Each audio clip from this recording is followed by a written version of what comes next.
עכשיו ציירת? היום? כן. בכלל התלבטתי לעשות אחת אחרת לגמרי, אבל אנחנו אחרי יומיים של אזעקות, לא משאיר פה מקום לפרשנויות. יהיה פה על הקיר חיוך.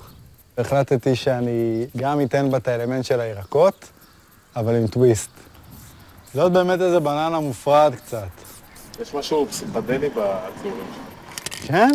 אני מרגיש, מה זה סחי, בלטה, חוש לוקה. כן? אני מחפש לי כל הזמן, אומר איפה אני, כאילו... לא, בוא'נה, אני ראיתי מלא... צבע.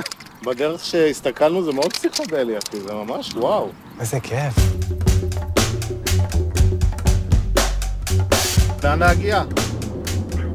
זה יוצא באזור יישובי סוחר, כאילו שלא היה פה כלום אתמול, זה מדהים. בכל מקרה הבאנו שכפ"צים קרמיים וקסדות. אנחנו מוכנים לכל התרחשות. יראו לך הרבה קצ"מים? יראו עלינו המון. מה, אתמול היינו במקלטים? איזה חבר מתקשר אליי, הוא גמרת היום שלו, הוא יודע. אני לא עוזב אותו. אז עכשיו באתם, אז אתם האלה, אכלתם אותה, אני נופל עליכם.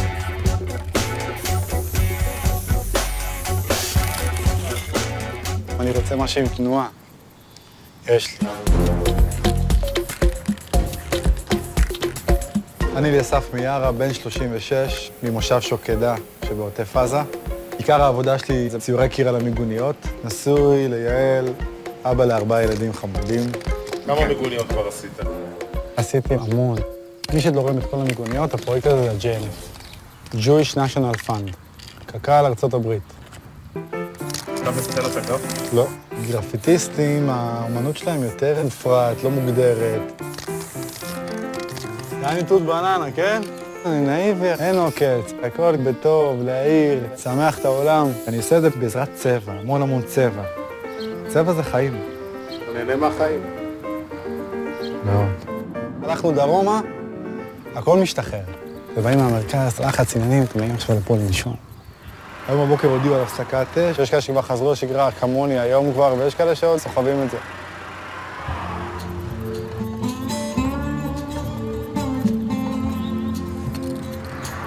ציירת תחת אש? כן, ציירתי תחת אש. לצייר ליד מיגונית זה הדבר הכי בטוח שיכול להיות, כי אתה בסמוך למקום ממוגן. הכל פה ריק, הטירוף, אין מגימת אנשים. אחרי אתמול שהיה מתקפת טילים פראית, אנשים עדיין בבתים, מפחדים פה לעמוד בדרכים, לא נוסעים בתחבורה ציבורית. הנה, הגענו לשוקדה? נכון. זאת אחת המיגוניות הראשונות. פעם היית יותר סולידי? בתחילת הדרך שלי, אני חושב שיותר פחדתי. היום אני יותר מעז. אתה קולט שגם הלוגו של ה-JNF זה קופה כאילו. בציורים שלך הכל אוטופי, אה? כן.